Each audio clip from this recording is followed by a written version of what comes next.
আজকের ভিডিওতে আমরা হচ্ছে জানবো যে একজন অনেক তরুণ আসলে উনি রানিং স্টুডেন্ট এই মুহূর্তে। তো উনি কিভাবে একটা বিজনেস বিল্ড করলো, ওনার বয়স অনলি 21। সো এই যে উনি কিভাবে একটা successful e commerce business build করলো এবং পূর্বের কোনো এক্সপিরিয়েন্স ছাড়া।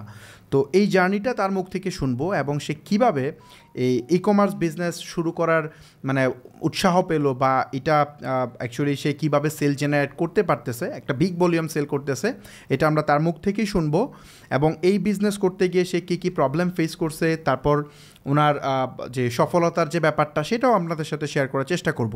সো যাতে করে আপনারা যারা নতুন শুরু করতে চাচ্ছেন তাদের এই ভিডিওগুলো দেখে আপনাদের জন্য মানে আপনার জন্য একটা আইডিয়া পান যে ই কমার্স বিজনেস অ্যাকচুয়ালি কতটা কমপ্লেক্স, বা এই সিচুয়েশনে 2024-এর মাঝামাঝিতে এসে আপনার ই কমার্স বিজনেস কেন করাটা জরুরি, এটার একটা আইডিয়া আপনারা পেয়ে যাবেন এবং একটা গাইডলাইনও পাবেন যে কীভাবে আপনি নিজে একটা এই টাইপের বিজনেস বিল্ড করবেন। সো চলুন আমরা আমাদের গেস্টের সাথে কথা বলি। সো নাইমুল ইসলাম ভাই, রাইট? জি। কী অবস্থা আপনার, কেমন যাচ্ছে দিনকাল? আলহামদুলিল্লাহ অনেক ভালো। ওকে, তো আপনার পরিচয়টা একটু আপনি বলেন, অডিয়েন্সকে সুবিধা হবে। আসসালামু আলাইকুম, আমি মোহাম্মদ নাইমুল ইসলাম, আমি একজন স্টুডেন্ট এবং আমার কোম্পানির নাম হচ্ছে স্টাইলুক্স। স্টাইলুক্স, ওকে ফাইন, ইন্টারেস্টিং, সুন্দর নাম। আপনার ডোমেন চয়েসটা অনেক ভালো আছে। ডোমেন ইউআরএলটা কি? স্টাইলুক্স, www.stylux.com। stylux.com, fine. ওকে, সো আমি একটু জার্নিটা শুনতে চাচ্ছি। আপনি ঢাকায় আপনি থাকেন কোথায়? ঢাকায় হচ্ছে মিরপুর 2। মিরপুর 2-এ থাকেন। আপনার দেশের বাড়ি? কুমিল্লায়। ওকে, তো এই অল্প বয়সে আপনি মানে অনলাইন বিজনেসটা স্টার্ট করলেন কীভাবে, বা আপনার কেন মনে হইলো যে পড়াশোনার পাশাপাশি আমার একটা অনলাইন ব্যবসা করা উচিত? এই যাত্রাটা একটু বলেন, এই সেক্টর কানেক্ট কেমনে হইলেন?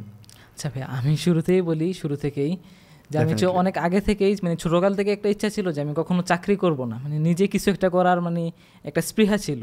এই স্পৃহা থেকেই আমি হচ্ছে অনেক আগে থেকেই ইউটিউব, ফেসবুক মানে সব কিছু ট্রাই করতাম যে হচ্ছে আমি অনলাইনে একটা কিছু করব। আর তাছাড়া বিজনেসের প্রতি আলাদা একটা ভালো লাগা ছিল। তো দুইটা মিলেই হচ্ছে আমি ট্রাই করতেছিলাম যে অনলাইনে কিছু একটা করব। বিভিন্ন রিসোর্স ঘাটতে এটা কতদিন যাবত শুরু করছিলেন? লাস্ট 4-5 বছর যাবত। ও, আপনি অনেক আগে স্টার্ট করছেন, রাইট? হ্যাঁ। আপনি এখন পড়াশোনা করতেছেন কিসে? অনার্স থার্ড ইয়ারে। অনার্স থার্ড ইয়ারে, তার মানে আপনি কি ইন্টারমিডিয়েটে ভর্তি হওয়ার পর থেকে না আগে থেকেই শুরু করছেন? তখন জাস্ট অনলাইনের বিষয়গুলো নিয়ে কাটাকাটি করতাম, বাট বিজনেসের বা ই কমার্স রিলেটেড এগুলো নিয়ে কাটাকাটি করা হয়নি। ওই তো মানে এই সেক্টরটাতে আপনার প্যাশন কাজ করা শুরু করছে ওই সময়টা? হ্যাঁ, ওই সময় থেকেই। গুড। সো এইটা খুব ইন্টারেস্টিং পয়েন্ট, কারণ আপনি দেখেন 4-5 বছরের কিন্তু আপনার এই ইন্ডাস্ট্রি ঘাটাঘাটি হয়ে গেছে, কিন্তু আপনি এখন রানিং স্টুডেন্ট। তো আপনি ভালো করবেন না তো কে করবে? আমি যখন স্টার্ট করছিলাম তখন আমি অবশ্য আপনার আগে শুরু করছিলাম, আমি যখন স্কুলে পড়তাম তখনই স্টার্ট করে দিয়েছিলাম। সো এইটা একটা ইম্পর্ট্যান্ট পার্ট, কারণ আমি যখন দেখেন ব্যাপারটা এরকম যে আমার সাথে যারা আমার ব্যাচমেট ছিল তারাও তো পড়াশোনা শেষ করছে কিছুদিন আগে। ওরা যখন জবের জন্য ঘুরে তখন আমি অলরেডি 100+ পিপলকে জব দিয়ে দিছি।